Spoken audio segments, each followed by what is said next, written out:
Okay, so we're going to start on time. Just near the Bangkok MRT station.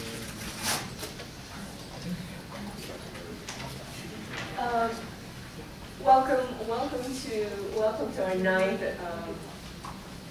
Welcome to the 9th Association of Southeast Asian Cinema Conference. We're so pleased to have you both. Oh, and actually not only both, because I say both because Mui has come before. Where's Dain? No, Dain should be coming soon, back in soon, and Junfeng, who's a virgin at our conference, no longer one. And they, who actually has been making lots of films, but this is the first time we're really welcome happy to see you. And La, whom we wanted to, La, whom we invited at the very first conference in 2004, which didn't happen because you were not well. And you sent Alexis, and then good things happened.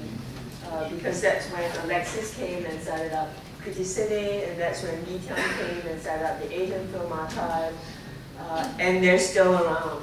That's the most amazing thing. Garin, we almost had you in KL actually in 2006, when that year we were, the theme of the conference then was gender, but you know, I guess you were busy shooting. And Mui, who was here, I think in 2004 in Singapore, right? Yeah, the very first one. So it's nice to see you're still making films and still doing work in the industry, important work in the industry. So I'm just going to do a quick introduction, have some questions, and then if there's time, and I'm hoping there will be time this time for this panel, to open it up to the floor of starstruck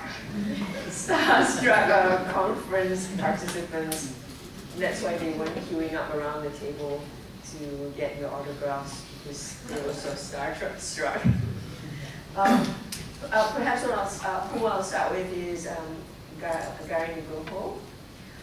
Garin came into critical attention in the late 90s with Cinta Dalam Sepotong Roti, or Love on a Slice of Bread, in 1991, and then have gone on to make lots of other important films, The Moon Dancers, Leaf on a Pillow, A Poet, and I guess you're best known for your epic opera Jawa that was commissioned by the Austrian government on Mozart's 250th anniversary.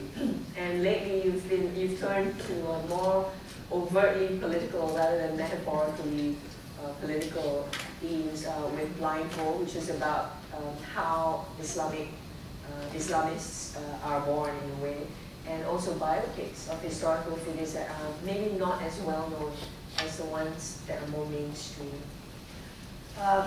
The second person I'd like to introduce is Diaz, who in a very modest way likes to be known as a cultural worker, but is a filmmaker, also who's got won lots of prizes, and there's a long list, so I'm not going to go into it.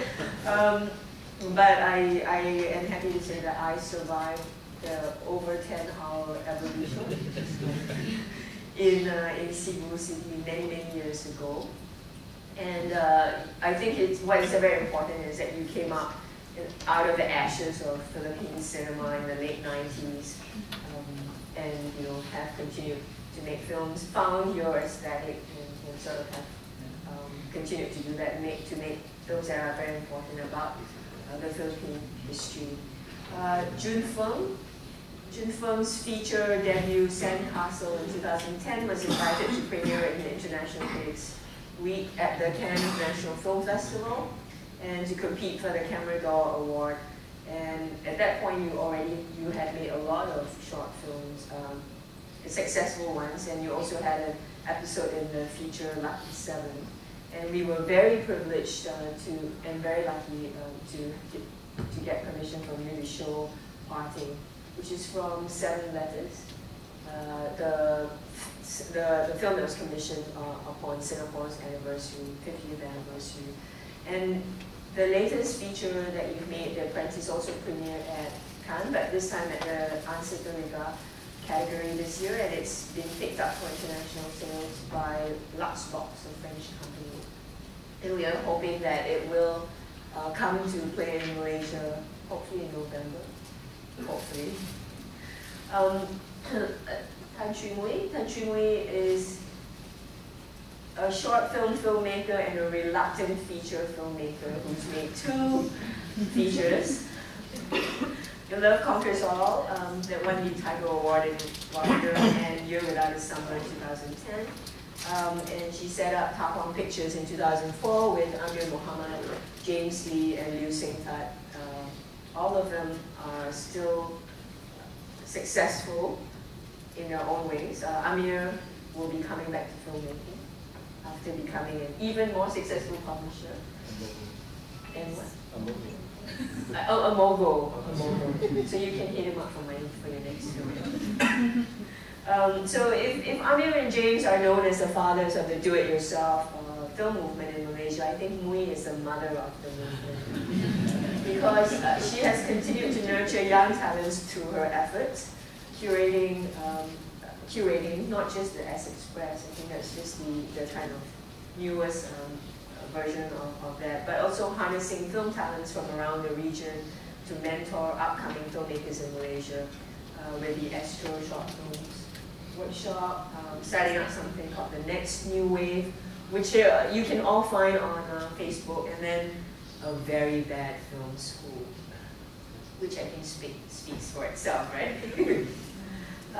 Okay, and last of all, last but not least, is Dain, who has 3 features under his belt. The Mysterious Duku, mysterious because we'll never get to see it, but not of his own, not of his doing. Punohan, which came out in 2011 and premiered at the Toronto International Film Festival, and Interchange, which is premiering in August in Locarno, at the Locarno Film Festival, where it will be screened at Europe's largest outdoor screen. And Luca hopes that the sound system lives up to the visuals. And I hear that a Paris-based film distributor, Real Suspects, is also distributing or picked up Interchange for international distribution. Okay, I've covered many.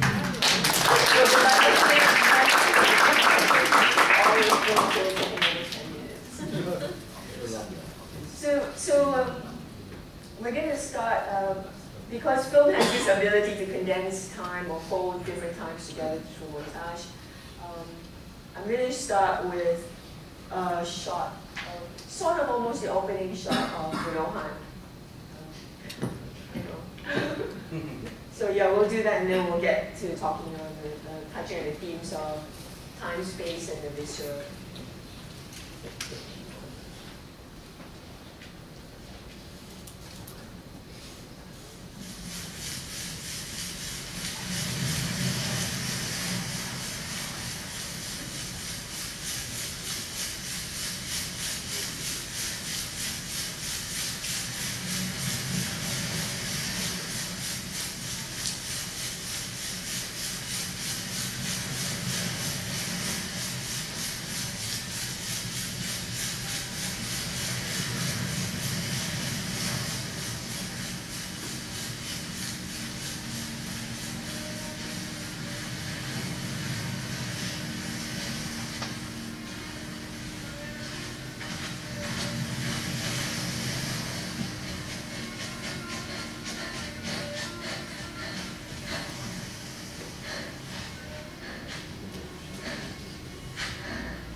Emang gue sekali 2-3 hari kalau main, namanya gini.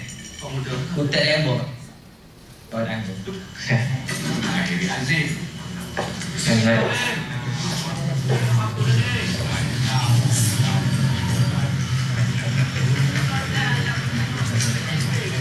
Sure.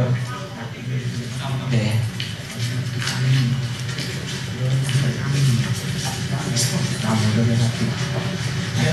Tidak ada. Ada siap dah pada baik kalau ada lapor. Awal banyak lapor itu semua ada kita semua.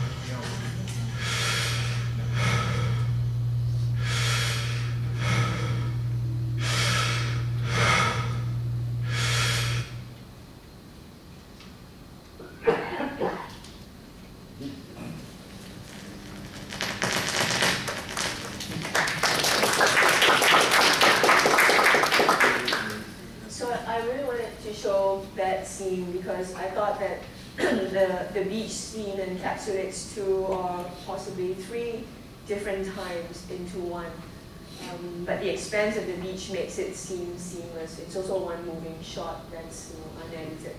And we learn that in this scene, sequentially happens at the end of the story. And the slash screen of the shadow puppetry signifies a death to tradition and custom.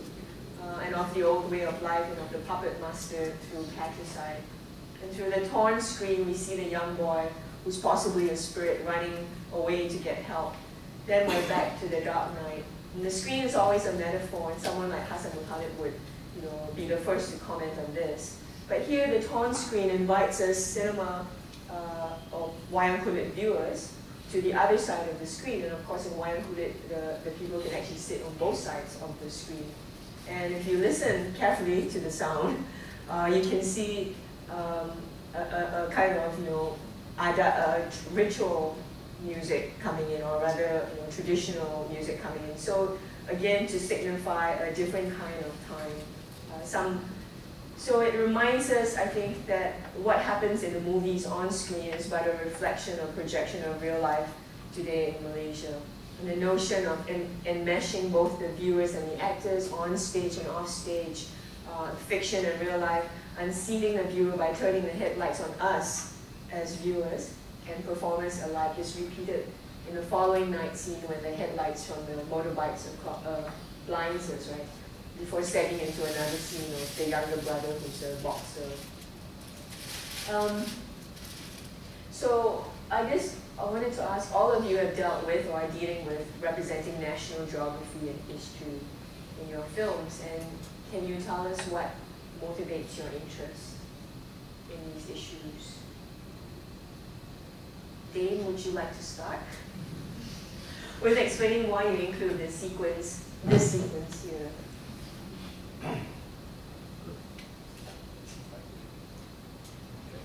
Can you hear me? We'll do it again. Okay.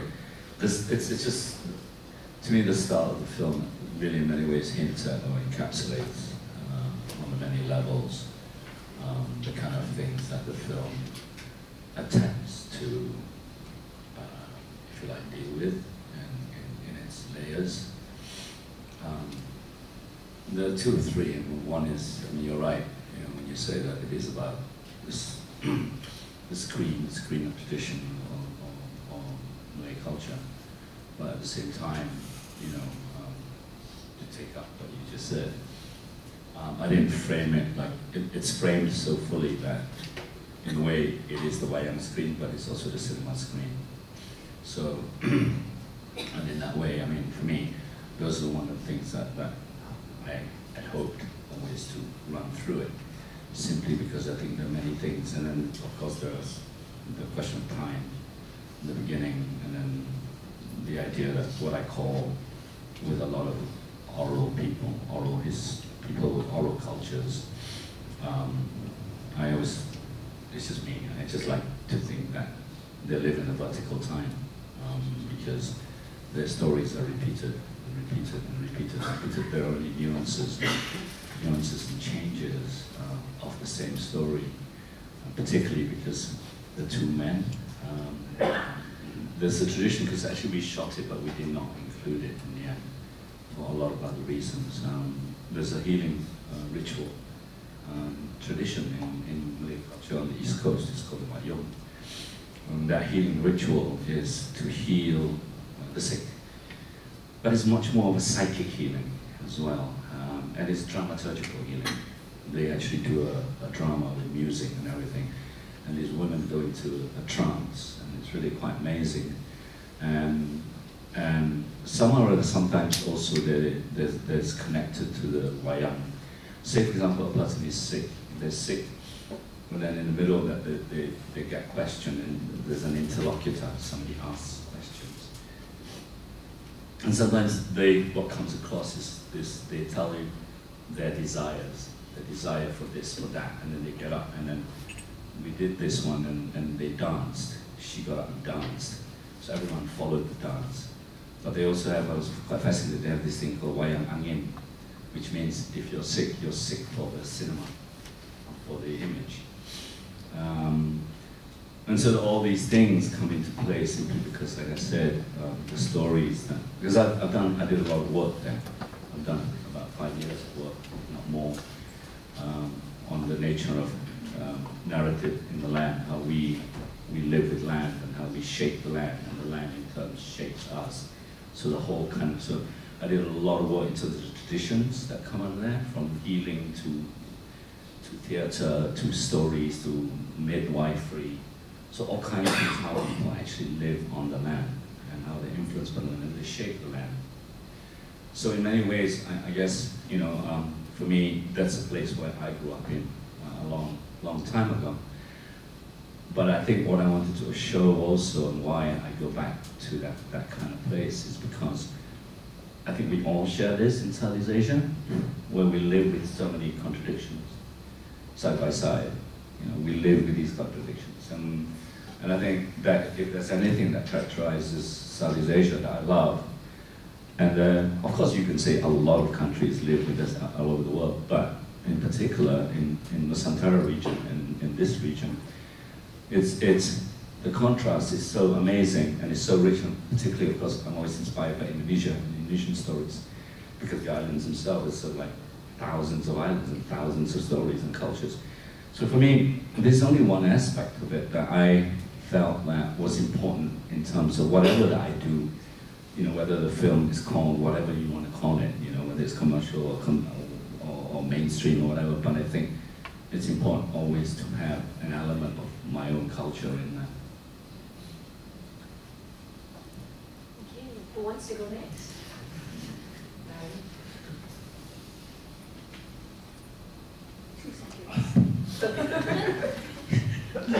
Yeah. The mic takes 2 seconds to start. I always made a film in different island with the different language, because in my personal opinion is geographical is very important. Geographical related with the language, with the body language, with the system of culture itself. And it will be influence what you call the acting, the mise-en-scène and exterior. And if you make in the different culture, you will become a director with a diversity approach. It depends on the culture. For example, if you say yes in Japan language, totally different if you say yes, the body language in Malay language, for example, totally different. And the angle camera is also different too. Even the body language in people in the mountain, in savannah, totally different. It is why geographical is very important for my film. Every time I not use local language, then I lose what you call all the element to approach the film itself. This is why I make film in Papua, in Sumba, in Sumatra, in Java, with different language, and that is why the geography. Even if I make a research about, for example, the location. For example, if I come to the Papua, then I all my crew, and I say this is Jayapura. They have a mountain. This is harbor. This is hill like that, and all the element of the film must be architectural. The camera can capture the geographic, physical geographic of Jayapura itself. It's also totally different when I went to Sumba. my camera sometimes under of the house because the house is very high. With stilts. Yeah, with still. And we must be captured all the element of the architectural of geography like that. And also I invited the artistic person go to the market, for example, for the color. This is the color of this area. Go to the market and you can see all the color of this area. This is the symbol that the geographical is very important for me.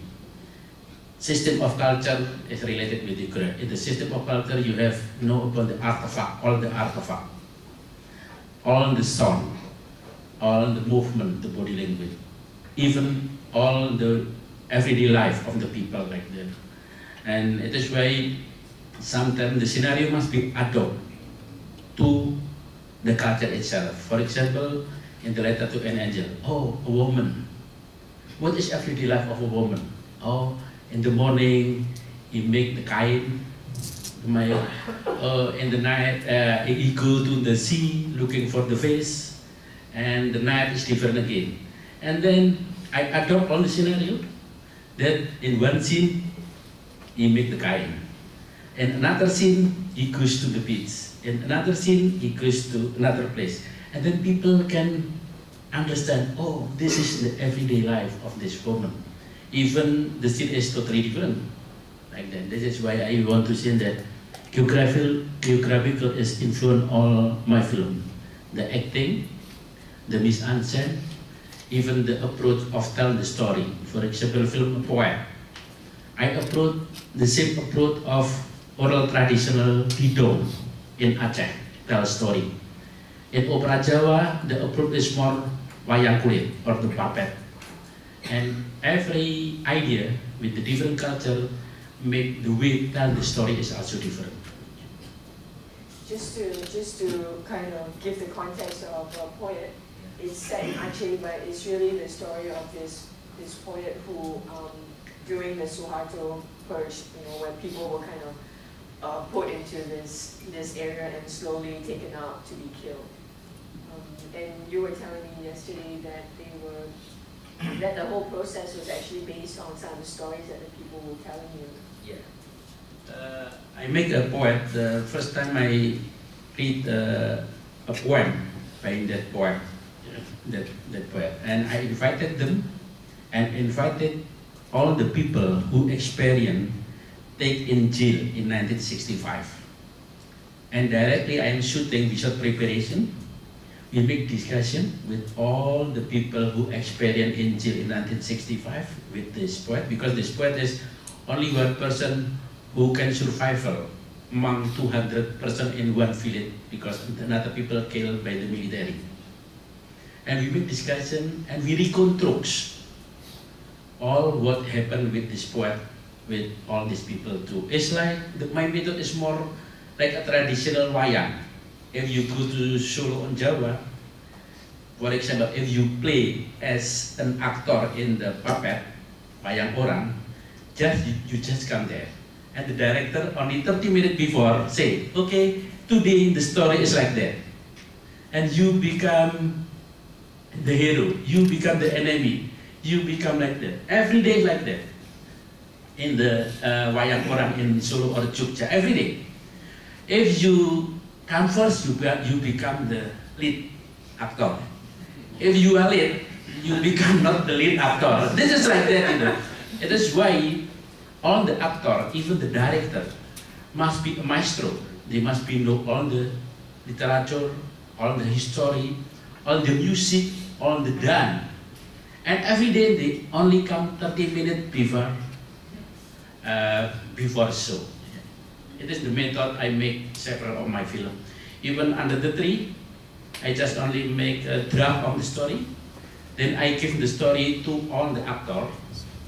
And every day I am in Bali, just only take a breakfast in the morning, take mango, in beats, And my crew and my actor come with the scenario. He developed the scenario.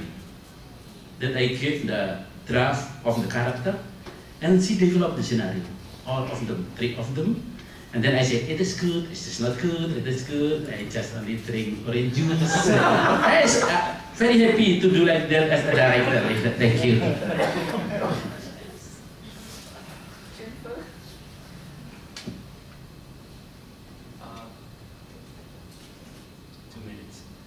Okay. Well, I grew up in an apartment building that is on the east coast of Singapore.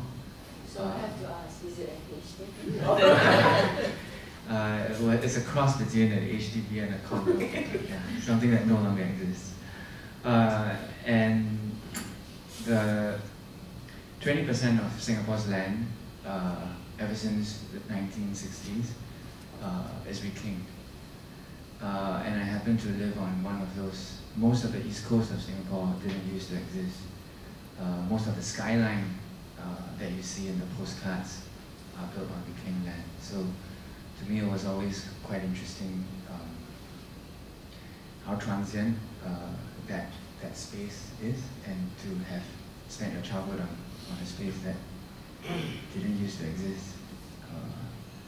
So the idea of a shoreline and sand and things like that has always fascinated me, both kind of physically, what it means, and also sort of metaphorically. And also, you know, in Singapore, if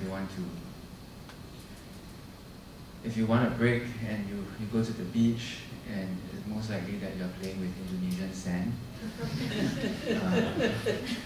And you're looking out at the horizon and you cannot see the horizon because it's all ships. And that is the sort of the artifice of that is Singapore. And these are some of the themes that I thought were quite filmic and how I could place them in the films that I've done. So in Sandcastle, it's addressed. I was also inspired, and I made a short film called Katong Field, which is an adaptation of Alvin Saad's short play, which also alludes to the shoreline being sort of a threshold between a mother and her gay son, and where that shifting shoreline is at the different points of their relationship. So I thought that was also very interesting and poetically very beautiful. Yeah, so I suppose in terms of geography for Sandcastle, that was what I was trying to go for. And an Apprentice, because it was shot in Singapore and Australia, and in Apprentice I kind of saw things more as cells. Everything exists as cells, because it's a prison film, and so when you look at corridors, how people exist within these really tiny spaces. So I'm bringing the prison out of the prison, and the rest of Singapore lives in cells. Yeah, so that was just some of the thoughts that went into the making of some of these films.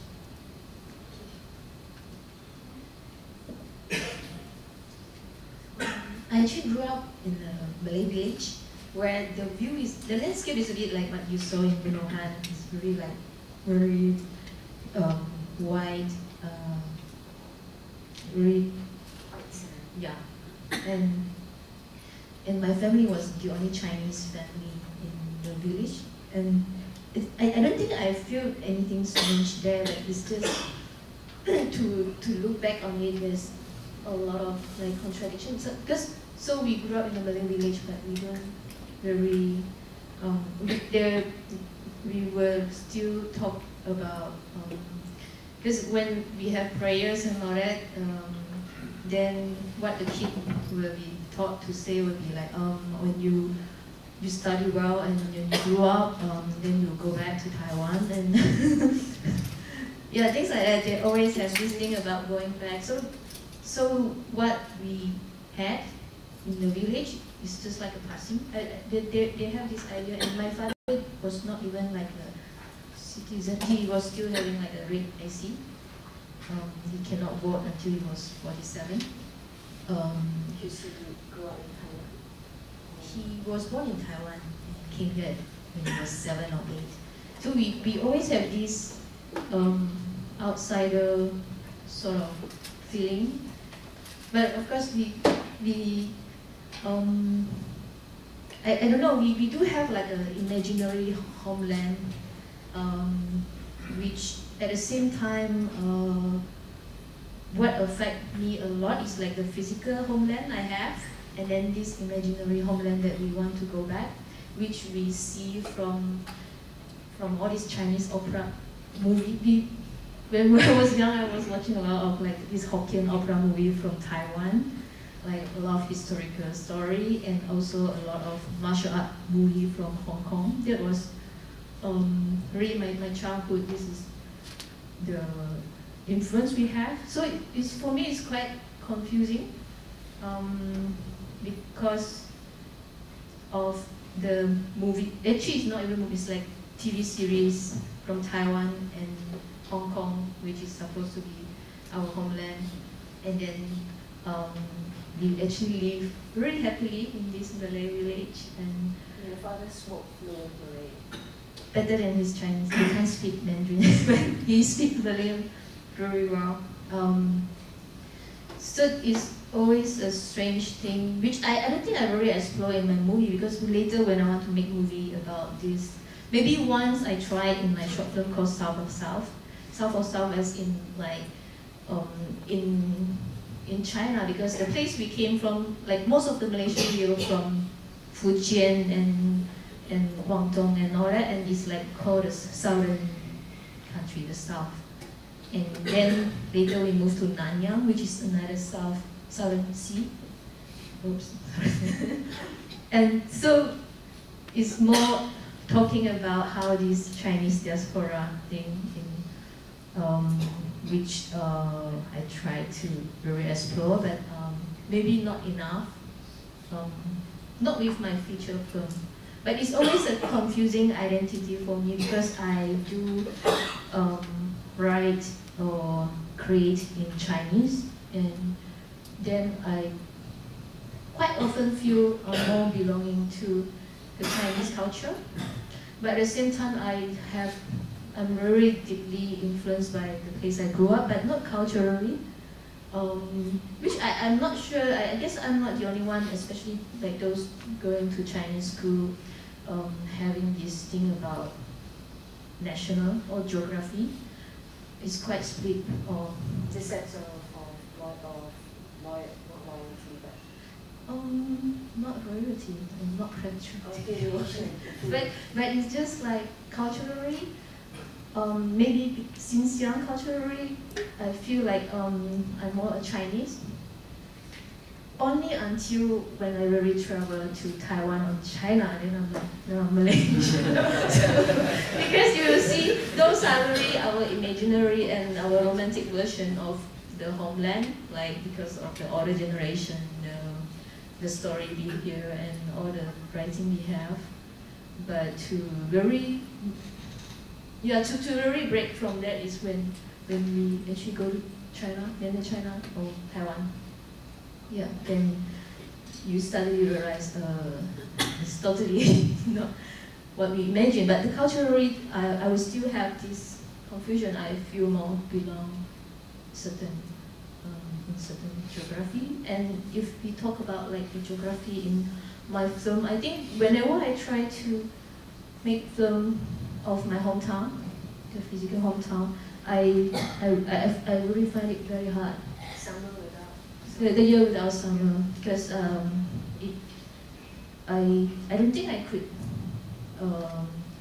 or maybe I would find my experience a bit too different for others. I can't give the same feeling that like to portray the confusion of the gap. But it's more of a physical location then. So I'm always not happy with my picture film. Yeah, I think that's more of the geography thing. But I like to, maybe, I like when I first heard of Garin's film like many years ago, I always fascinated like how he traveled from one island to one island and making different films. And and really once, because I visit his set once or twice, and it's really like a performance on the set itself, like when they finish the scene and then everyone is going, it's really just a live performance. It's very special. And now he says he's doing theater. Charging tickets. Yeah, because all the villagers are around looking at the performance, and now he's doing theater, but somehow I feel like, oh, so it's no more the traveling street performance thing. Yeah, it's, I'm always maybe torn between like this Southeast Asian Nusantara thing and the Chinese thing, and I will still say I actually can't find like a way to deal with the geography. I can see ideas I can see a question coming from Brian soon. The mini Erman in the back. Maybe, we have to redefine geography. Geography is a political creation sometimes. Yes. South China Sea.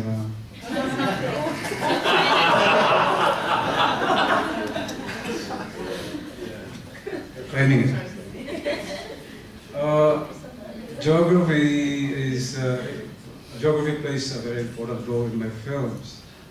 One particular film is the film that you will show tomorrow from what is before. Location, we call it location in cinema. Find the locations. For me, finding the locations for my cinema, it creates the aesthetic template when I do it. The film that you will see tomorrow, from what is before, I made that film based on my memory. The 2 years before martial law was declared in the Philippines. I grew up in a very, very remote village in Mindanao. It's the province is called Mindanao. It's a Muslim area, but we are Christian settlers there. When I was doing the film, I was doing the pre-production, it took me almost 3 years to find the right location, because that village is gone. It was burned down by the military during the martial law years and during the Christian-Muslim war in the area. So it's gone. It was reclaimed by the forest. So when I did the film 2 years ago, so it took me 3 years to find the right location, looking for a place where it really looked like that, 1971, 1972. So finally I found it in the north.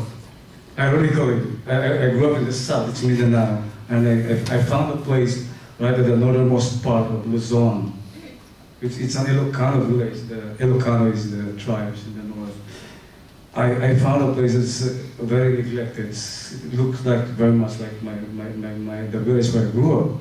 This was 1971, 72, and I found the village 3 years ago. It's already the 21st century, and it's a very neglected place. So yeah, geography and cinema. I want to use the word reclamation, because that film particularly reclaimed what I lost and what we've lost. Like, it's not just about remembering the atrocities of martial law, the very dark period of our history, that epoch where all our institutions were destroyed by this dictatorship. In that film, if you see it tomorrow, I reclaimed 3 traditions in the place where I grew up. These are Maguindanao traditions. One is the wayang also, we have that. Yeah, we have that, the wayang. And 2 other traditions, you can see that in the film tomorrow. These traditions were punished by the Sharia law of Islam. When Islam came in our place, they punished these traditions, and we're reclaiming them now through cinema. So geography again, yeah. This is the chanting, the chanting, the burning of the dead.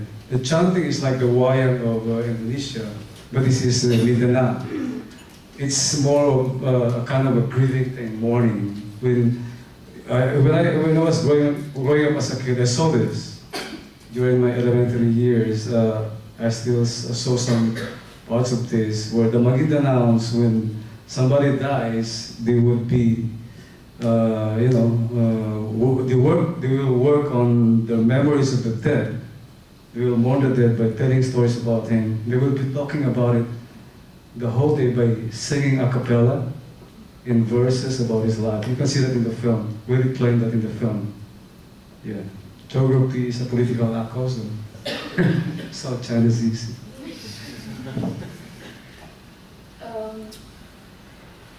Well, love, okay, now moving from geography to history and then maybe swinging back here. Love, in an interview with Alexis a long time ago for Criticine, you said that we need to have a critical sense of history to help redeem this nation, so reclamation, redemption. Yeah, we need to confront the past. We need to re-examine the past. It's all about identity also, because a lot of in the Philippines now we have very short memories of what happened. We don't even know martial law, which is just a few decades ago. Martial law was 1972 up to 1986. I mean, you talk to the young people now, the so-called millennials, they don't know about it. So we need to have that kind of critical, confrontation with the past. We have to re-examine it. So can I ask about how how your films have come about? I know some projects you have in the back of your mind, and because of production issues, they don't actually get, they're not happening until you have the money or the location or whatever. But it seems to be, as Nadine pointed out, that you're moving from the present and then going back. And then with Mula, it is right before martial. A very particular period. Yeah. So, what time are you going back in your next film? Which period do you think? 1997. Why?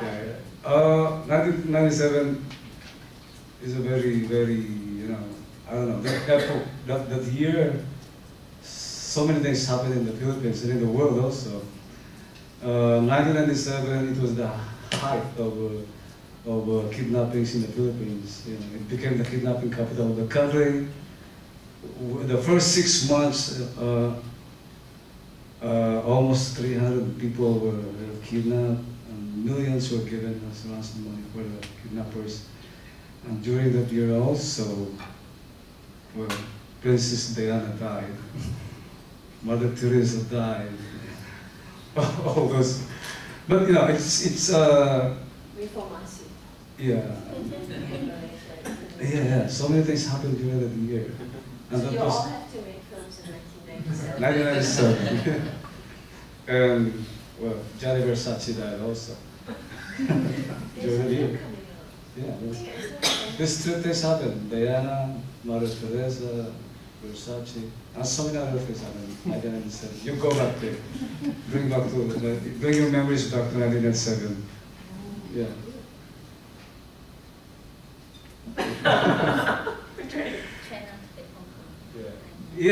Yeah, that's good. It's in the film. It's in the new film. The beginning of the film is about that. Britain gave put their flag back. It's June 30th in 1997. Britain got out of the So history, Garin, it strikes me that you are kind of very much like love, because I think the nation comes up in your work a lot.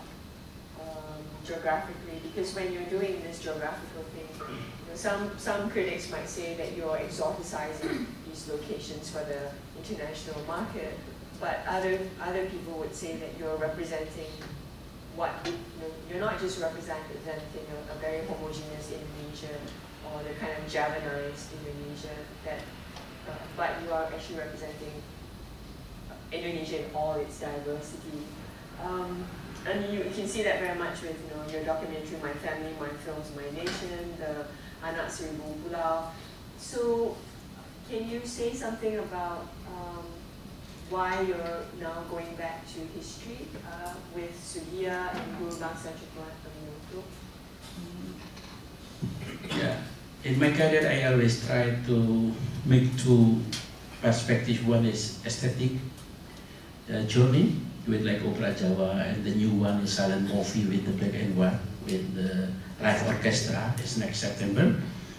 The second is more political and social statement. For example, because the development of radical Islam in Indonesia, then I think I need quote by quote subversive with my film. Subversive, yeah. Subversive with my film. For example, I choose Cokro Aminoto. This is the first figure Islamic hero who founded the Syarikat Islam organization in 1910. And the member at that time is 2 million people. And the population in Java is 30 million. Very big. Every branch of Syarikat Islam have the newspaper, have the economical survival with themselves, and also have the group of art for performance art like that. It's very strong. And why I choose him, he is not so popular because he is a figure of Islam who is teach all the leader Indonesia with so many perspectives of ideology. He teaching about communism, and he teaching about socialism and nationalism, for example. It is why all the first leader independent in Indonesia, like Sukarno, who is founder of the Partai Nasionalis, and Samaun, who is founder of Partai Komunis, and also another Kartosuwiryo, who is founder of Darul Islam, then become radical Islam, stay together at his home, in one room. After that, they kill each other. But he is so open. He lectured about communism, about socialism, and I want to say, people in Indonesia now, why are you so possessive with communism and the radical Islam? Why? Even your leader, the first leader of politic leader in Indonesia, is so open with all the ideology like that. This is, for example, Cokro Aminoto. And then I make a Sugio. Sugio is the first Bishop Catholic in Indonesia. And he have a very strong role in the independent because he asks Vatican come to Indonesia to support the independence of Indonesia. But this moment never wrote in the history of Indonesian, in the history of Indonesian people. And not so easy to make film like Sugio because the background of the family is Islam.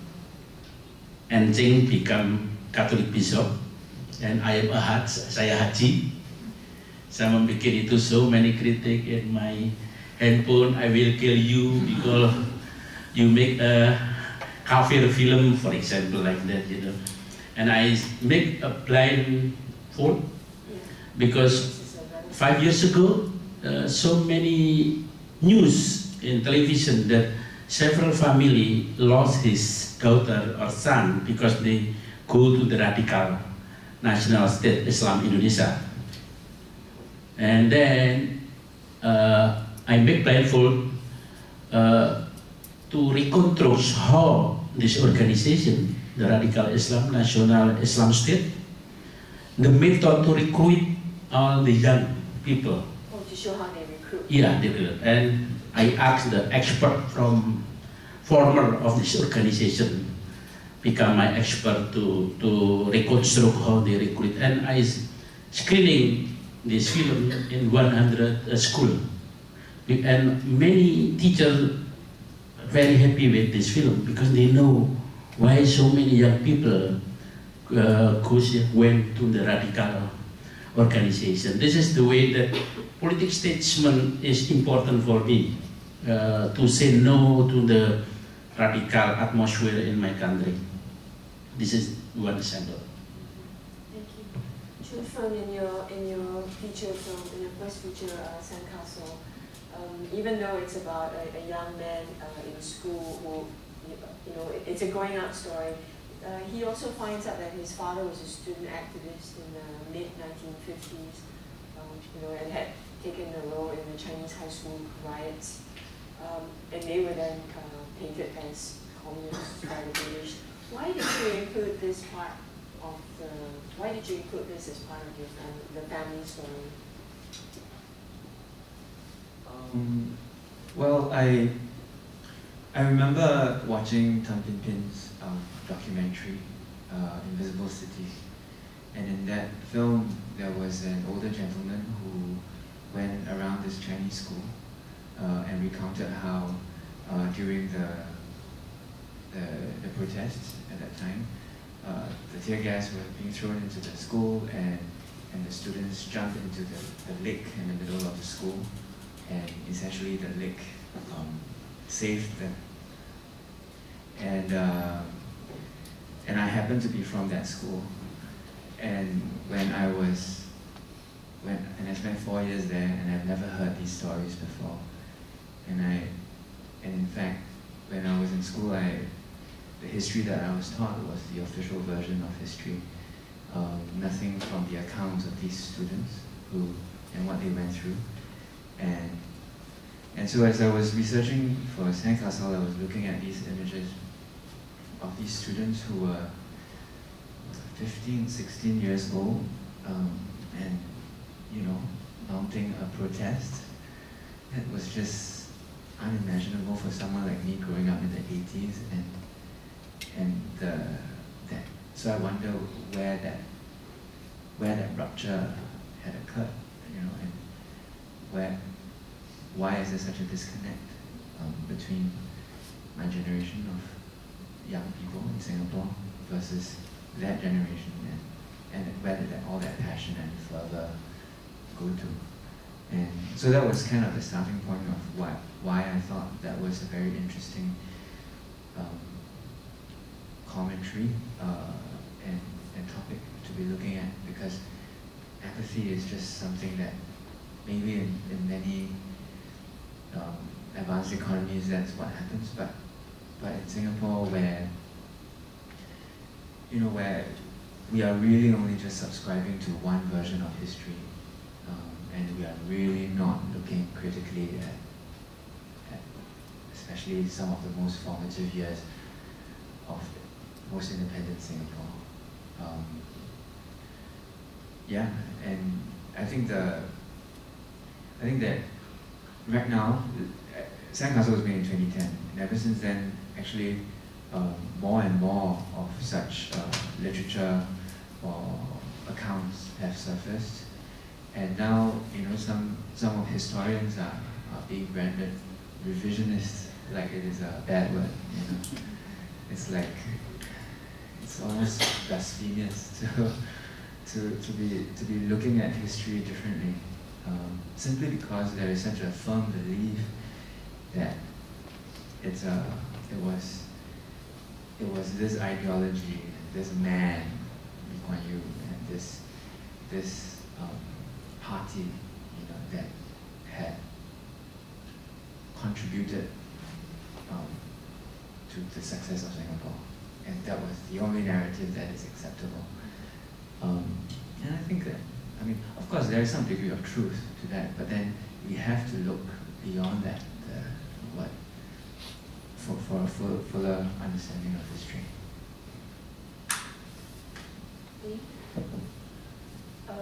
History, your entanglement with history in your work, because you mentioned that you had done work, and I wondered on the East Coast, was it research, was it for documentaries, for films?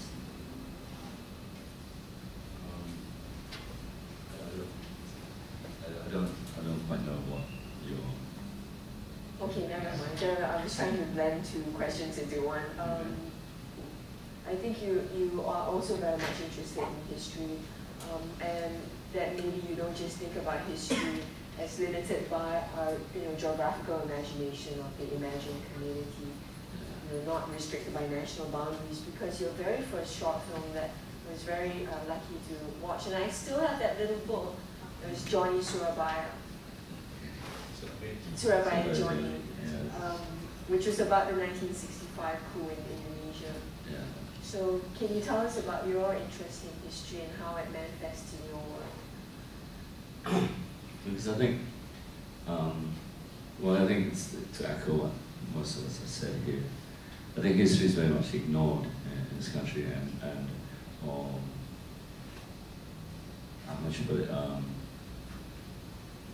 you're given a certain narrative, and that's the official narrative. So any other narratives are disallowed or disavowed or don't even get to see the light of day. So in fact, if you look at Malaysia itself, we know for a fact that only now people are trying to reclaim certain kinds of histories, which actually, there was a lot of vibrant communities and political beliefs and belief systems from here. And we always fed between, actually, as far as Indonesia, from Singapore to Indonesia, even as far as the Philippines. I mean, there was this kind of network of thinking. But I think because what's difficult is because it's never really documented or noted down.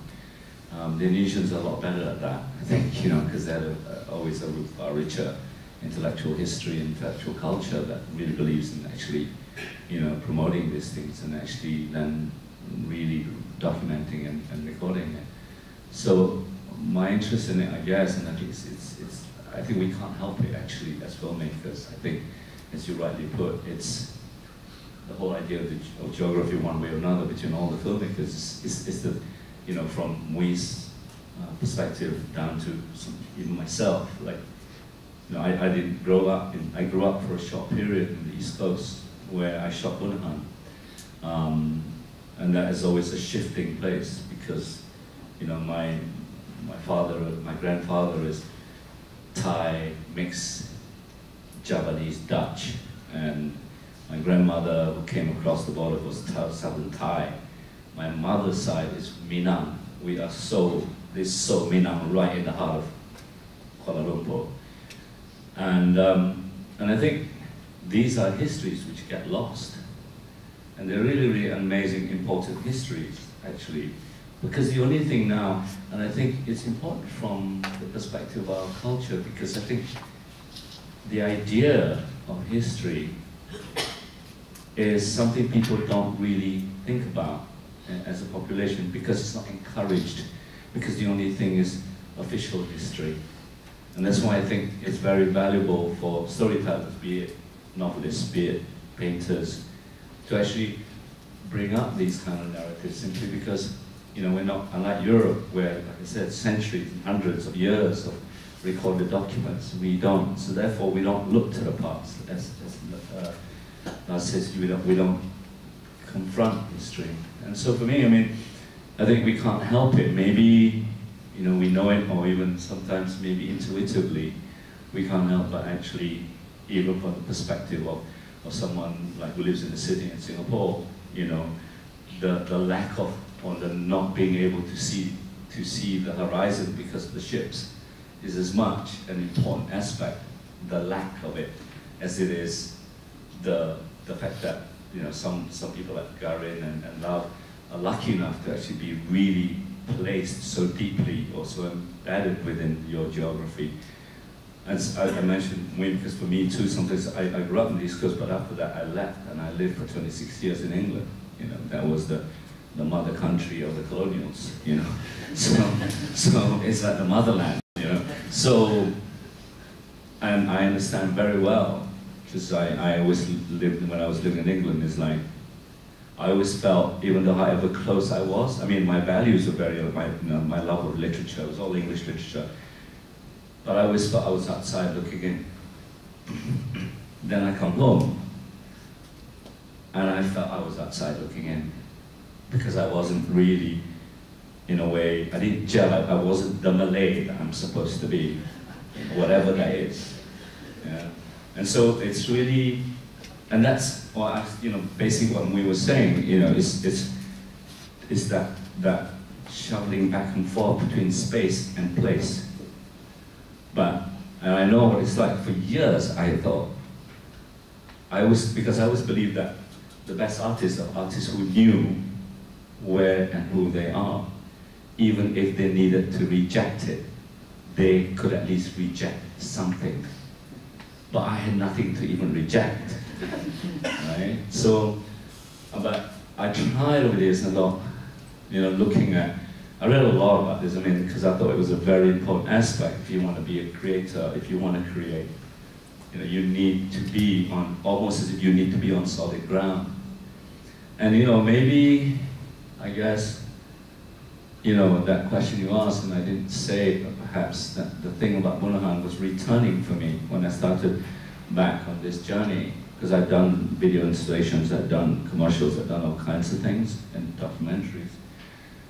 And I had to go back, and one of the things that I knew why I wanted to shoot that, and it's, like I said, something so intuitive, and maybe because that place, it's called the Badlands of Malaysia. It is the Badlands. It's no, when you say Bunahan means murder, and it's actually the name of a town in the northern part. It exists. I lived 5 minutes away from that when I was growing up. And it's called murder because there's a lot of murders. People just cross the border. It's like Mexico for the Americans, So it's bandit country. You can do whatever you want. And then you just go across the border and hide for a while, and then when it's all clear again, you come back. But anyway, my point is, why I went to shot there, because I love the fact that the sand area that you saw, it's actually where the river meets the sea. You come there, the next year you go, that's what was really nightmare trying to shoot there, because suddenly all the land that was there last year was not there anymore. Because the sea and the monsoon comes, and where there were islands, there are no islands. Where there are islands, there were no islands before there are islands. And so I love this idea of this shifting sands, and we needed in that place, it's a human thing, we needed to control the land, and we need to pin it down, and we need to, they embank everything, they put concrete, they do everything in that place to just make the land sit still so that we can understand it. Because we can't live on shifting sands. So I think geography is in that way, right? Because I think for every one of us, we have different experiences of geography. So yeah, for me, history is about that. And history gets lost in Malaysia. It just gets lost. We don't care for it. It's funny, but I think you can do a psychoanalytical reading now of Bunahan, because the other title is Return to Murder. And by you talking about returning, that making this film in this place that you grew up in is a kind of return. It is very psychoanalytical movie. I won't try to psychoanalyze. Yeah. To respond to Love about geography is the politic one. I think history is a lot much more political. Like we have all this illusion about history is like a narrative of facts. That is of course not. It's like from a certain perspective, like how China claimed the Southern Sea. That's their version of history. And on the online there's you start to see Mongolian making fun of according to their map, China belongs to them, not only China, maybe Moscow as well. So it's so I do find history is very hard. It's from which perspective or from which point or from which year, and also whose side of story you pick. So when I talk about history, I will start talking about Chinese history. I'm sorry. So it's yeah, so which history we are talking about and why, and do I talk about Malaysian history, Malaysian Chinese history, or mainland Chinese history, or Taiwanese history, and they are all different, even though, of a parallel.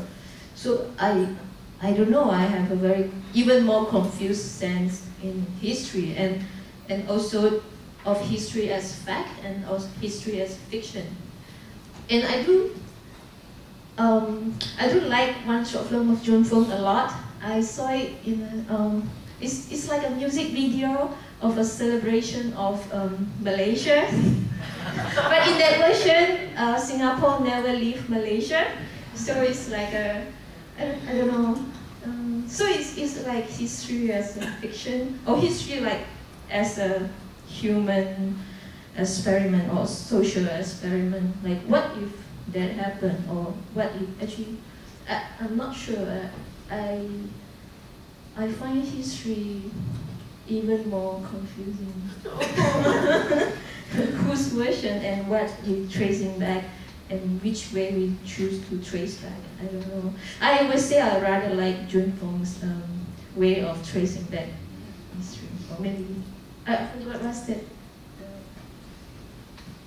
That was a piece I did for the Singapore Biennale 2 years ago. It was 2013, and I found an album. A friend of mine passed me an album of songs that was commissioned by the Ministry of Culture in 1963 in Singapore to celebrate merger between Singapore and Malaysia.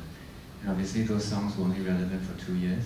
And then when I went to the Ministry of Culture in Singapore now and asked them, can I have permission to use this song? And they said they don't have any records of the song. So it was mine.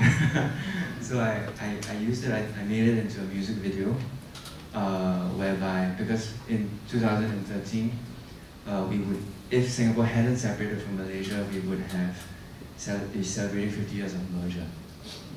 So I created this propaganda video that was similar to how it's done in Singapore during National Day, and I made it into a music video, and I invited people to sing as a karaoke. And the songs it was very weird. It had lines like, happy and free in a bigger family, equal and free with merger and Malaysia. And it just feels so awkward as a Singaporean to be singing these lines 50 years later. But it was... when you said that, the enemy in national service, right? Prepare to shoot them. I'm not supposed to say that. Sorry, but quickly, we have all the issues between Philippines and Malaysia, and constantly between Indonesia and Malaysia, except that nobody ever mentions it. This area called Kalimantan, people just go back and forth across any time they feel like it. Which brings me to this question, which I think Erman will be very happy with, because he's working on this notion of Nusantara. Okay, so when you think about being in the region, being in this archipelago, how do you see it in your work? Now you call yourself a Malay filmmaker, but actually a lot of your works are very much about the Philippines. Likewise, with Garin, though I heard the word Nusantara come up twice, and in Junfeng's work maybe there's a sort of longing of when we were a much bigger and more multicultural entity, a Singapore that you know doesn't have the kind of hubris that it has today. So yeah, concept of Nusantara. I said that I'm a Malay filmmaker. Again, the word Filipino is from King Philip. Again, it's a political creation. The archipelago, which became the nation of the Philippines, we call the Philippines now. It's a political creation. It's geographical, and it's a political creation. And Filipinos are Malays, generally. You know, majority of the tribes in the Philippines are Malays, and then the Aborigines. So again, it's you know, about that. You know, I always do that in my cinema, reclaiming what is past. But I'm not saying that we go back. We have to take stock of what was before.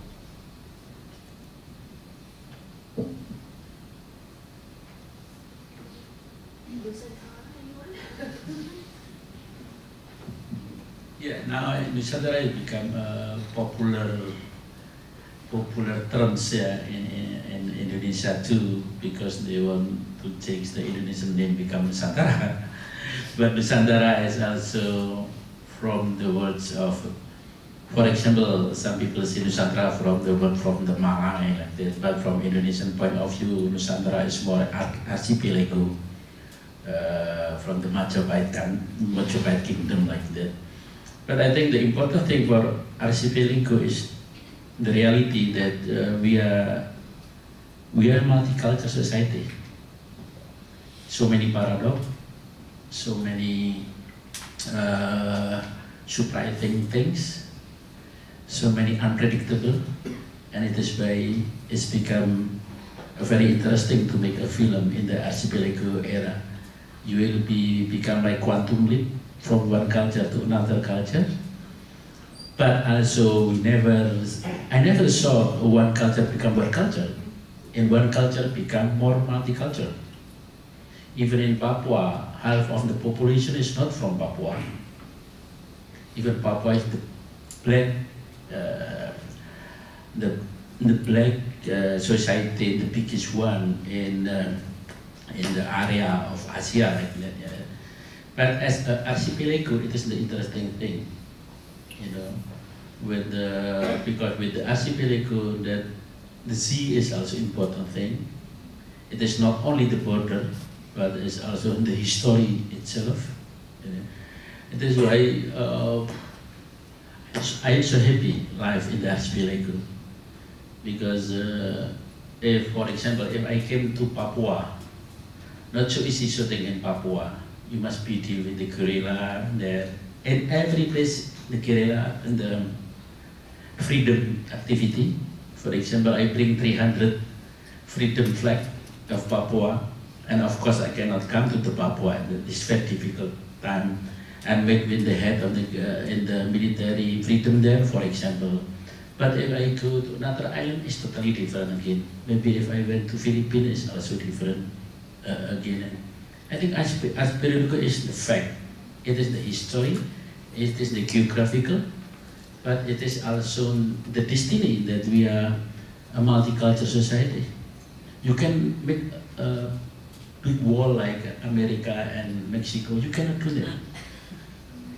Everyone try to cross the border. It is the humanity.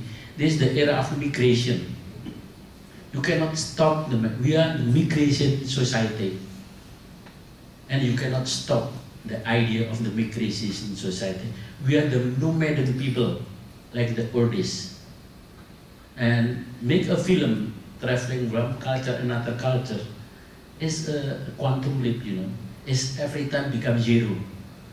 Every time come to Papua, oh, the color of Papua, black people in my Nusantara country, the different color with brown people, for example. But if I came to the ethnic China in Jakarta, totally different again. It is the nomadic society and migration society, and filmmaker is a nomad. It's a migrate. Every day I make migration with my body and with my camera. And it is always, migration is always drama. Always drama. It's political, historical, and geographical. And yeah, just do it to make a film in the migration society, and you will be, if you born in the migration society, every film becomes surprising, unpredictable, and everything become new because everything becomes zero.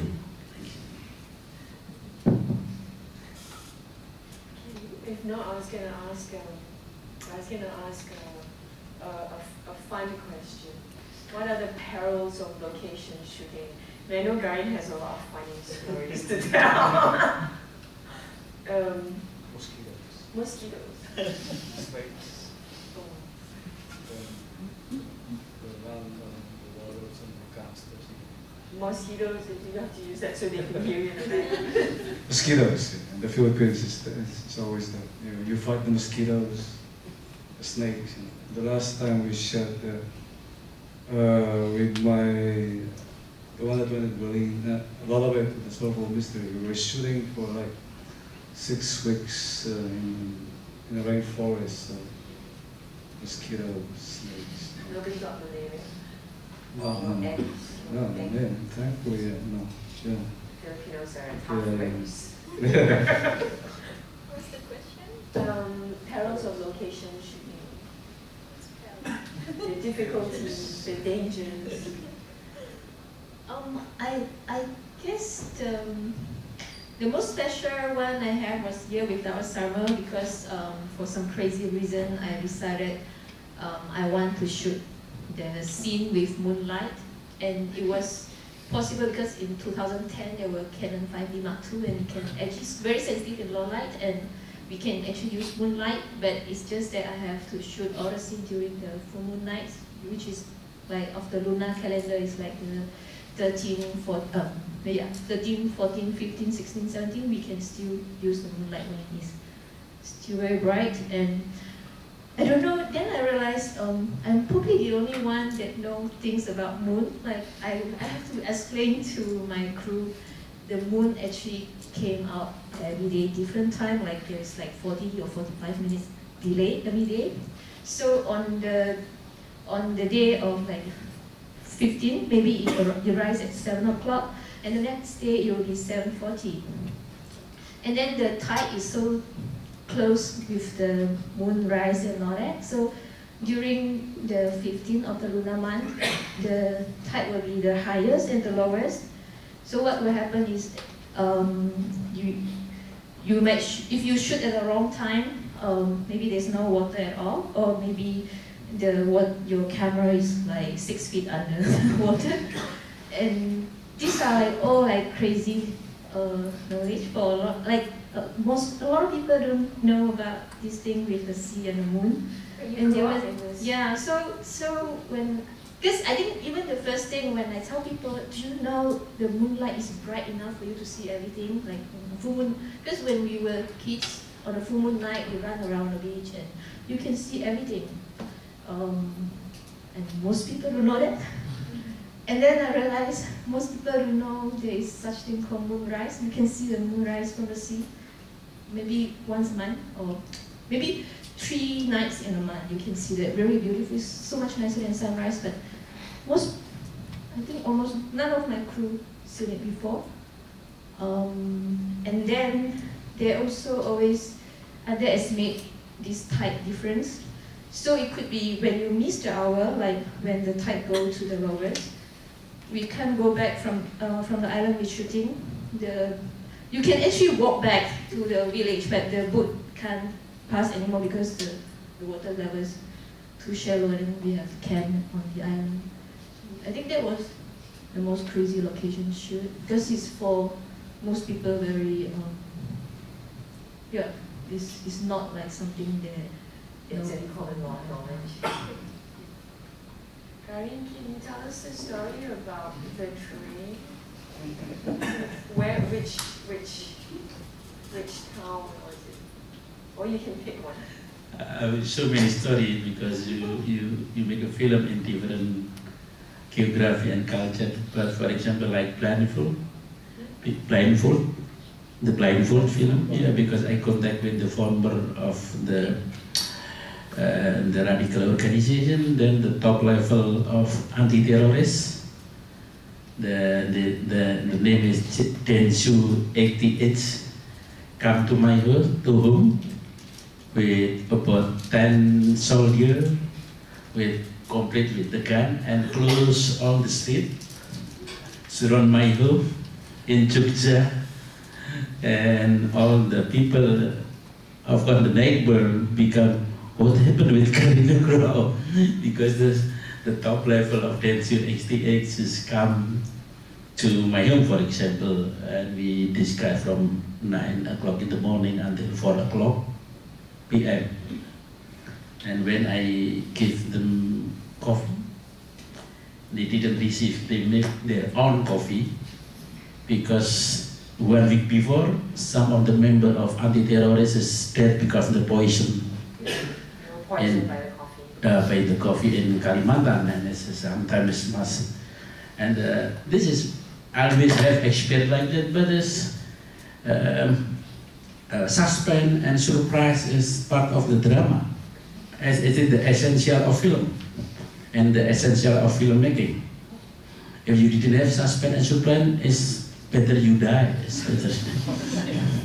But another, for example, the funny thing, if you go to Sumba, they have in November they have a ceremony. People with the horse between one group and another group, and what you call arrow, yeah, the arrow, Cheng the arrow. And one day I make the letter to an angel, fighting between one group with horse and another group. And as a director, as you must be so proud with your voices, you know. Action! And I said before, the white costume must be loose and the red must be win. Action! And then the real fighting. And they say no, if we didn't want to lose, because insulting us, you know. This is so many funny. Or example, if you must shooting in the area of like Papua with the many movement of freedom. Of course, you must be contact. Write the scenario is not only write the scenario. If you write the scenario in the location like Papua, you must be know, oh, in area of this area, who is the head of the tribe. In this area, who is like, you know, must be very detailed nose. And when the pastor, yeah, is become the medium to the guerrilla. And he make a letter, I bring the rice and sugar, I make letter, the rice and sugar, bring to the church in the forest. Even my actor must be Catholic, because majority Catholic. And the second actress must be Protestant, because in Papua is part of them is Catholic and Protestant. And Catholic didn't want to kill the Catholic people. Okay? This is the idea. Okay? And then the funny thing, because I must be met with them, and the pastor sent me a SMS. Garin, you come to this area? Yes. You must be meet with someone with the blue t-shirt. But in the crowded atmosphere, it is 7 men with the blue t-shirt. And I asked to the pastor, this is 7 men with blue. Okay, you just shake hand and hook. And if you reach and you feeling the granite and the pistol, this is the leader, Garin. Okay, and I must be grabbed. Oh no, and this is the leader.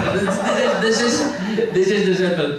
And one day, 7 of the leader Papua Freedom asked me in the middle of the forest, Garin, do you agree that Papua is becoming independent? So it's only one person, 4 people with gun in the middle of the forest. But anthropology is important, and I say, I am study in Catholic school, Santo de Loyola, or Israel Muslim. And in the Catholic, I will say, in the family, you are part of my family. It is didn't ignore the inspiration as a family, and I didn't agree with the independent because you are my family. And in Catholic value, they say not inspiration as a family, and they just like this. This is the sample that in Indonesia you must be solve the problem with the. For example, the military asked me come because I bring 300 flag Papua freedom, and they say, Garin, 1 flag you can go to the jail. And they asked me, why you want to make about the with the blood mandate? You can see that we use the freedom flag of Papua. And I say, you are Catholic, because I know very well. If you come to the crisis era, you know very well the background of the people, even the leader of the military. And I say, you are Catholic. Yes, I am Catholic.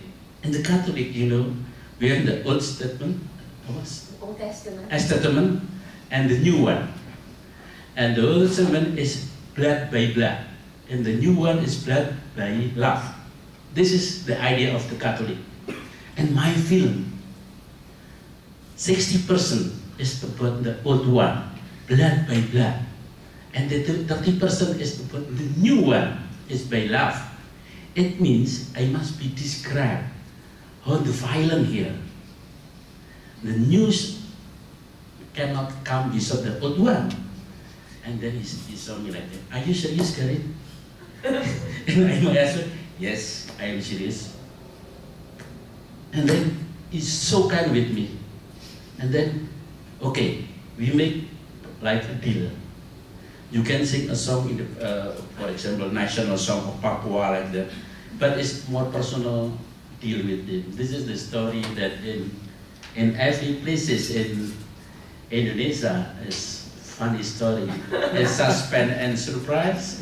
Even how I get money for university is funny, because I didn't have money for study in film school, you know. First my job with the Japanese television is in Komodo Island. Take the good, the dead good, because Komodo like the dead good, the Komodo dragon. Yeah, and in the middle of savannah, I must be in the middle of savannah, because the land is not telelands. And the director warned that the Komodo so near with the camera. And I am the people who responsibility the Komodo near with the camera. And it's like comic, you know. I am standing in the middle of savannah and so many Komodo dragon come. And then I must be learned from, oh, if the Komodo angry, this is like that. I know very well. Yeah. But of course, it's 7 Komodo come together in savannah. It looks like a cartoon, you know. And I must be run away, run, you know, bring the coat and all the Komodo. Grab me until I jump in the location where the camera can shooting the Komodo. But it is, then I can graduate from film school. Because it's the suspense and surprise in my life. Even how to get money. Become in the Komodo Island. This is the story. So I take it no insurance was involved here? No insurance in Indonesia. Because my mother is always saying to Indonesia, it is why America lose from Vietnam. You know? My mother always make a joke, Garin, don't make a, because one day I make in the radio statement, if the Islam people critic me, I don't want to change my religion to the Catholic. And if the Catholic critics me, because I make a film criticizes the Catholic, I will change become Buddha. If the Buddha people criticize me, I will be, didn't have the religion. And my mother angry. Don't say like that in this country. Because in this country, smiling and killing is totally, the border is so, we didn't know. It is very Suharto say, killing general, smiling general. Maybe it's more better killing general, for example. Not smiling general. Because in Indonesia, if you have a crisis, you not discuss seriously, you know. You make, first it's only little discuss. Then laughing, like me. And then after that, killing fail. But it is the Vietnam, Indonesia, it's unpredictable from the West. You know, they come to the village has only smile, talk together, not preparing anything, not discuss serious. Then killing fit happen. And my mother always say, be careful. We didn't have insurance. And the burden between smiling and killing is so near. It is a joke, but it is the history of so many countries in Asia. Thank you very much. We've got 8 minutes, and if you have questions, I'm sure you do, please ask. Don first.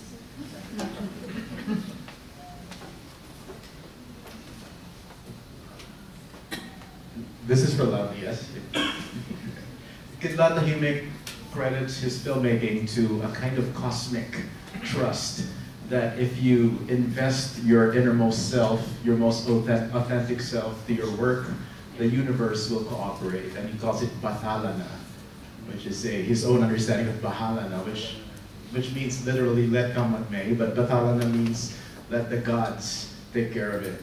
So my question would be, how much of your work is serendipitous and dependent on the cosmic forces, and how much of it is, like Ingmar Bergman would say, an illusion planned in detail? Wow. It's Filipino and Filipino.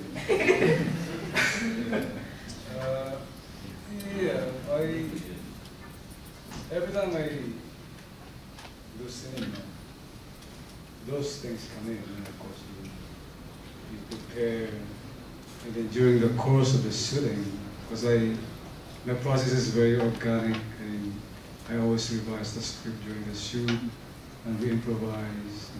We have the location, of course, but it's always my process to always follow the threads that will appear during the shoot. Or if I see threads that are opening up, I will follow it. I don't limit I don't impose people like this is the story and I will follow it. If a thread comes in, I will follow it. So yeah, things happen when you follow it, and things sometimes they come by accident and you just let it be. So that's creation. You just be open to anything.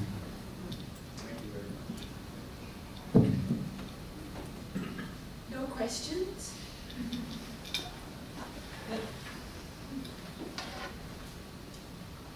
Yes, Jasmine.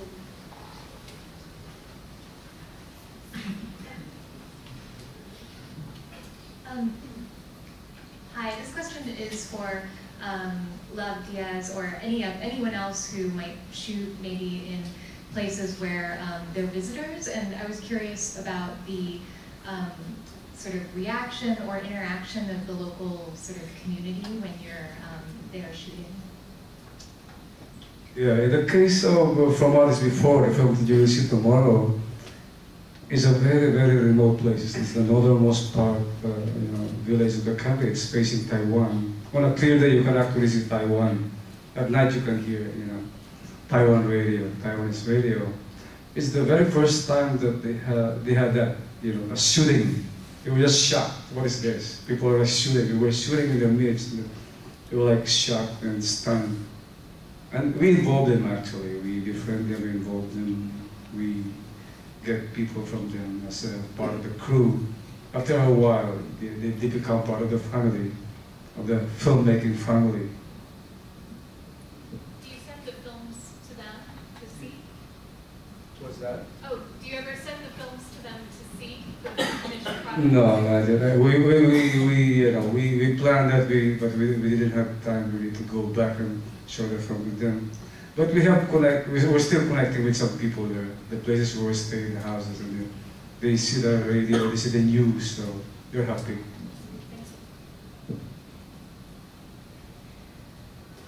No questions?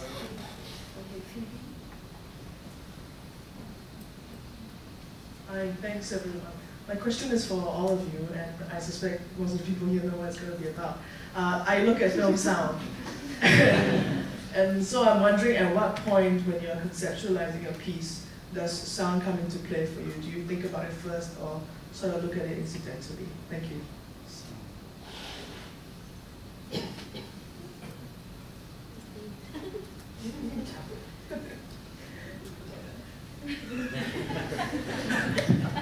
Yeah, of course, sound is one is of course as an atmosphere for everyday life, but sound as also can as a drama itself. But also sound is also not only for drama itself, but as a geographical icon, different from the area, one area and another area. But also sound is also the musical itself, as a music itself, sound. And then sound is the way also tell the story. Which means you can use sound as 5 elements itself. Use sound as even as atmosphere of life, as the drama itself. You can use some element of sound as a drama. There's some the icon of the geographical area, but also as music and as the music itself song. And the end is to tell the story with the song.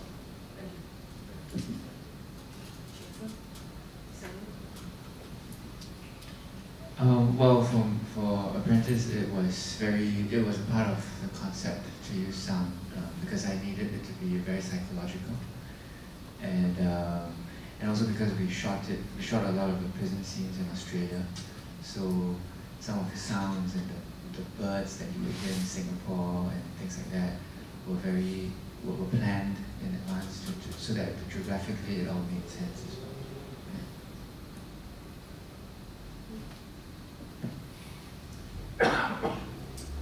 I'm sure if it is because I'm not from film training. In the beginning, I didn't pay so much attention on sound, even up to my first feature film. It was only maybe later, and especially when my second film, because the location sound is so difficult at the sea, like basically you just hear the wind, and we actually have to redo the whole sound in a vacuum. Basically, we cannot use, almost none of the live location sound can be used, and we dub the dialogue and also sort of construct the whole location sound again. And then I realized it's so fun to play with sound. You can do so much, like to create a space, to create an atmosphere, to actually change your scene. Yeah, I think that's maybe the first time I really being creative on sound.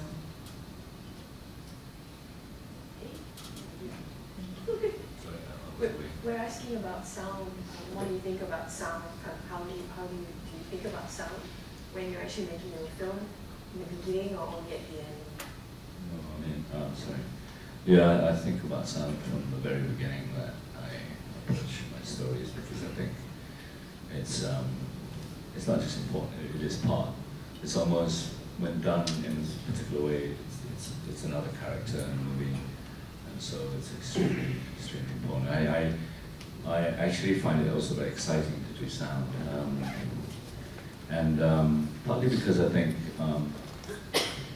it's not just about, you know, for me the location of the real place. It opens up a whole totally another area, and I actually really like to play with a lot of sound. I don't hold down to reality in sound. I just go wherever I want to go. So it's an exciting part of it. Could you say something about your collaboration with Luca? Because yesterday he mentioned that you guys spent like 12 hours talking. Yeah, I think, you know, it's nice when you find someone you work with who has the same kind of like, who understands what you're trying to aim at with sound. Like even in Burhan, I mean, we had this Japanese guy who worked. He was on research or something, and we became friends. And he's the kind of guy who goes up to the north, some island in Japan, and record the sound of the grass. So I kind of felt like that was the right kind of person to work with. So he came on board and he recorded everything. We didn't take anything from the library. He just literally recorded everything. So while we were shooting, he'd go off and record as much as he can. So that was really valuable, and it's a very, you know, it's because like that, it's an eye opener when you meet with people whose range, who works with sound all the time. It just helps your work. I mean, and Luca's one of those people. I mean, even when he does music and stuff like that, we try, and I try to kind of like, if we say, okay, there's an action sequence, and I said, you know, I don't want an action music. I want that music to be emotional, even if it's an action sequence or something like that. Yeah. So you get the right person, it's nice. Yeah, sound is very important in cinema. It's huge. You know, you do cinema, you can work around, you can change anything. Just like more with my first 4 films, I didn't pay much attention to sound, because the first 4 films I made it in a big studio in the country, so they have this kind of formula of how to do a sound. They have a sound department. So with my 5th film, Bottom West Side, a 5-hour film, that's when I really put myself into it. And I started, you know, paying attention to what should be done with every scene. And with the 6th film, I did away with the soundtrack. There's no more soundtrack. Just what's real. We cut the sound, it's the sound of the film. So you can work around it. You can conceptualize. You can really deconstruct things. You can change the mood. You know, yeah, sound is a great part of it. It's a great art in itself. Just to follow through that again, when there was a question I had earlier, but I didn't ask, talking about the diversity and sound. Some of your films are set in the South, right? So this is a film that's supposed to be set in Maguindanao, but then it's actually shot in the North. the language it's spoken, what is it and how did you get on the film? Yeah, it actually approximated the place because our village in the south, in Mindanao, where I grew up, it's although we were surrounded by Muslim villages, it's a village of Ilocano settlers, and the northern part of the country are Ilocanos. So the sound is pretty much the same, and it's a rural area also. So it's almost the same. It approximated what I wanted.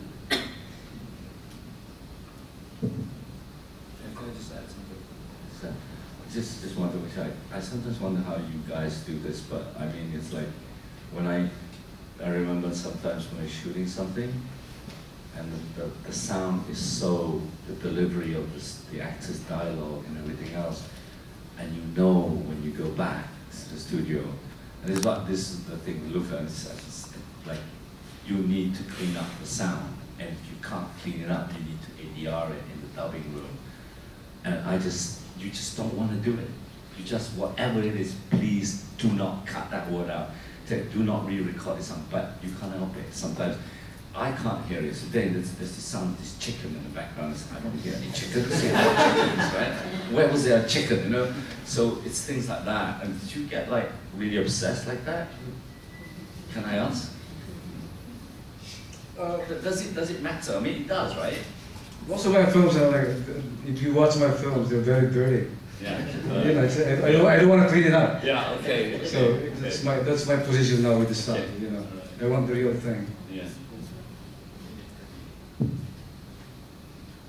I guess I always like location sound, but now I start to like ADR too. It's actually possible after trying, but of course, yeah, I don't know, but I will always gonna take back my sound. Because it is bad. And also I think there's this thing of panic. He say he sometimes don't look at monitor, he just listen to the voice acting because he think the voice acting is much more important. I guess I'm also a bit of that, of the delivery. So I guess I will do it. And you heard complaint from Pete or whoever before, I'm always fond of taking more takes. If there's any reason for more takes, I will go for it.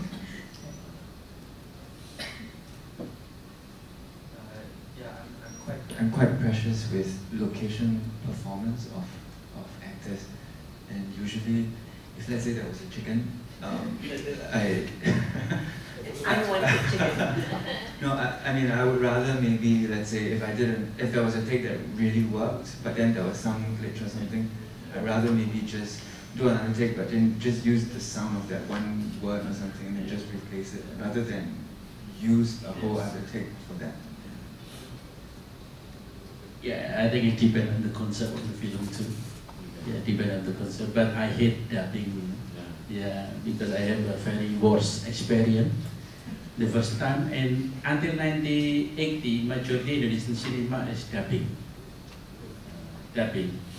And when I make my first feature film, then it used the dubbing. And it's funny thing because, for example, one sentence without laughing, but all the dubber is always laughing. For example, like this: saya cinta sama kamu, hahaha. Dan aku juga tidak mau. And I said to the dubber, why you? And repeat again, and then he thinks, not the end, but the beginning. Aku cinta sama kamu, kan gitu. Why they do like that? Because sometimes they cannot between the mouths and the sentence not the right moment. And to make this right moment, they put ha ha ha. And then it's ruined in the theater. Have you saw the theater in Indonesia in 1980, 1980? It's either ha ha ha ha. Saya tidak tahu apa masalahmu. And I'm so angry and so traumatic with the dubbing. Thank you very much. There's some weird stories, man. Yeah. But dubbing sometimes creates magic. There was one particular incident in the country, in the Philippines, where an actor won Best Actor in the most prestigious award in the country. But when he got the award, he said, "Thank you to the dubber, I won this award." The lines were dubbed by another guy, and he became the Best Actor. That's magic. Any more questions? Yes, Misha. This question is for Lav. Lav, since Evolucion, you've been making long black and white films, and Norte is a short color film, 4 hours, and setting up. So, can you give us your thoughts on working with color after so long, and as a creative medium, and how you approached working with color, and also tell us a little bit about the fights with your editor. Yeah, I love color and I love black and white, but I decided to go for black and white after Bottom West Side. Because Bottom West Side was the breakthrough film for me, where I finally got, I liberated my cinema, so to speak, with that film. Finally, I have it on my own terms, so I decided to go for black and white. So there was a big gap. The last black and white Bottom West Side was done in 2000, year 2000, and Norte was 2013. 2013. There's this 13 years. So when we were doing the pre-production for Norte, so we did some occasions, and when we finally settled that we were going to shoot it in the north. This is the northern, again, this is, the province is Ilocos. This is the place where Marcos grew up. It's a beautiful place. The hues were really beautiful. It can change any time, the colors. It's a beautiful place, really beautiful. So we started discussing it. The producer said, he suggested it, why don't we do color for this? This place is so beautiful. And I started thinking about it, and I discussed it with my cinematographer. And then a week before the shoot, I said, why don't we do color? It's a challenge for me to go back, because it's 13 years. I thought I don't want to do color anymore, but then I decided to do it. Let's do it. It's just a decision.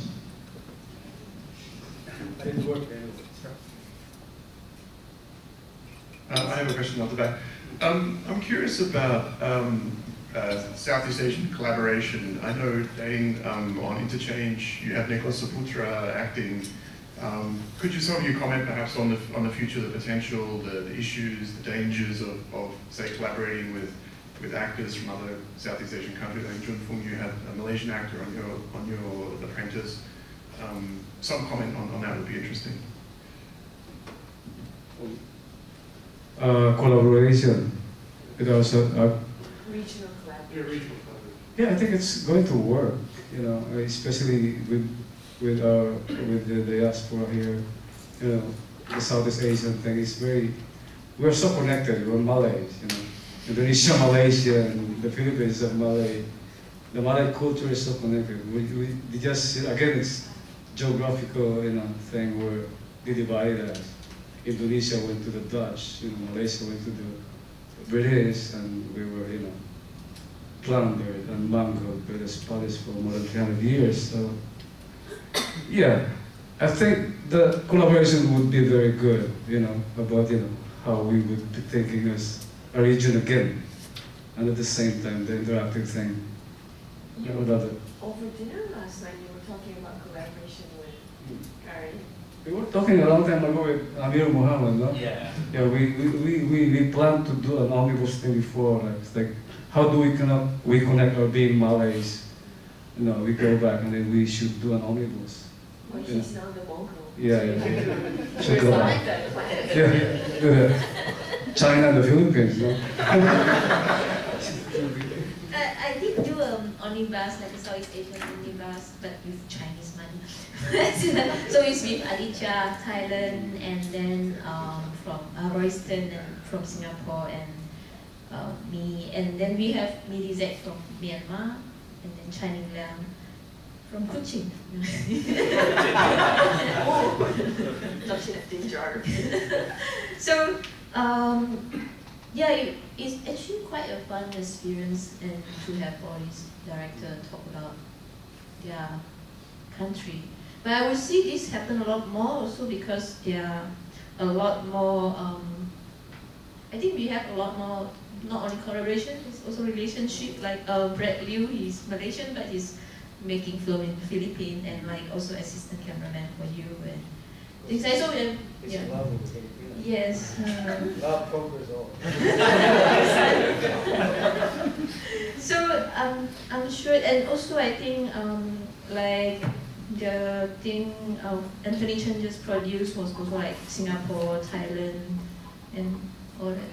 I'm sure there will be a lot more of the collaboration, and also now it's maybe more consciously happening with a lot of party coming in trying to create this Southeast Asian thing. So it's not just like, maybe 10 years ago it's more like we are a friend and then we want to do things together, and now there are a lot more support. Also people like Astro Alice want to do that, or the government, they want to do this ASEAN thing.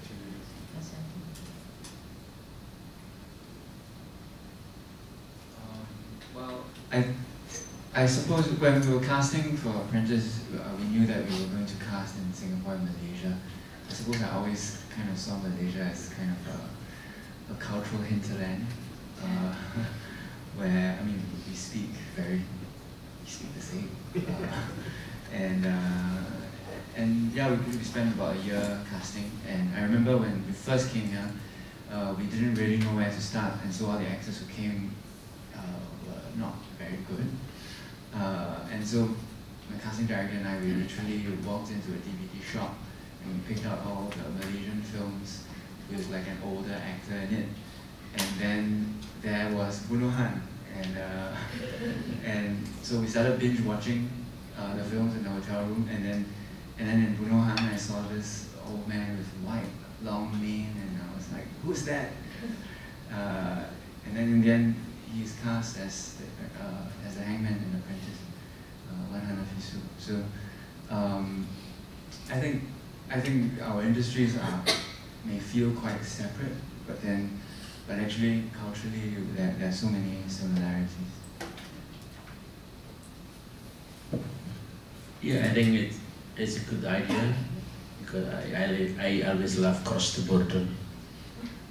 Yeah. Doesn't exist. It doesn't exist in the next futures. Yeah, I think obviously it's a great idea, and I think it works more possibly with the people who make the films than outside of that. In the sense that I don't think it's going to take a long time for it to work culturally and politically. I don't see any hope for it really. But the reason I think it works somewhat with Indonesia because we do share the language and we share a lot of things. But even then, you know, Indonesians don't really watch Malaysian films, and Malaysians don't watch Indonesian films. So that's already, and in spite of the overlapping of so much in the culture. So I don't see that. I mean, of course, I would love it for it to happen because I mean, everywhere I go, I love Filipino cinemas. I mean, I've seen, I know Filipino filmmakers, and we share so many things.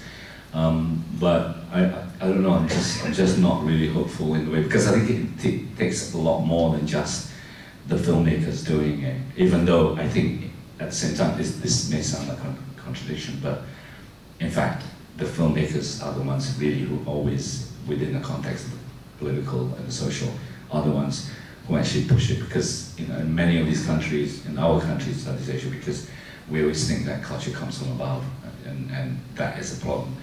But actually, therefore, the filmmakers need to make that, and they take the agenda and they have to push it, because I don't think it's going to come from anywhere above. I do think, even if it doesn't happen like as changing the actors or sharing the market and all that, but I do always find it's a lot more we can learn from the neighbor or get inspired than from elsewhere. That's why I'm always encourage the young filmmaker to watch Southeast Asian film, because we share very similar background and also we share very similar problems. And it's a lot more inspiring when we hear the story of other Southeast Asian filmmakers, how they make film and all that. Especially the Filipino filmmakers, we always like admire how fast or how crazy they are a lot more pushing the borders compared to others in the Southeast Asia. I think one of the first Southeast Asian country film that we heard is Love Storm, I think, like 10 years ago.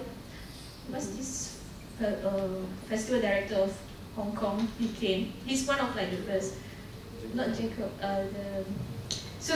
So he was sitting and then telling us there was this film that's like 10 hours long, and there was this scene of this guy who got shot, like, and then for 40 minutes he was like walking around and slowly dying. Like, so it's something like 2004, I think. That's, for us, is something really crazy. It's not like the cinema that we know or used to, and things like this. Then you slowly hear like a filmmaker in Indonesia, and all these things is a lot more inspiring than us watching like the European cinema at the time. Then you feel like, oh, we can maybe try the same or do the same thing. And it actually helped to build the whole region thing. Like we sort of like learn from each other. Can I add, it actually goes back to your, the thing we were talking about, history, and that is the problem. Because in Europe, they share a common European history. You are taught in schools from the Renaissance onwards, the Second World War, the First World War, the Industrial Revolution. I don't know Thai history. Filipinos don't know Malaysian history, Indonesians don't know, we don't know each other's history. There's no Southeast Asian history. And it's getting worse and worse because history is revised. History is being basically revised, right, for political power. But I think that's why the films are needed, because I learned the history of Philippines or Singapore from the films, and it's so important. Maybe, yeah, because we don't read that much here. Yeah, so. what I'm saying is that that's why we don't have an audience the way that we have an audience. Basically, Germans can make films set in France. English can make, filmmakers can make and set it in Europe because they have a shared common history, or at least they're knowledgeable about each other's history. Whereas over here we're not, you know, and yeah. Okay, I'm sure there are a lot more questions, but we've run out of time and we're going to get Garin back to Astro for his interview. No? It's done? It's done? Isn't he has explained it tonight? Yeah. No, he has some, I thought he had some, you tell me. No, I think he has an interview. 6:15, they're coming to pick you. Okay. Okay, so we're going to wrap, and we really like to thank all of you.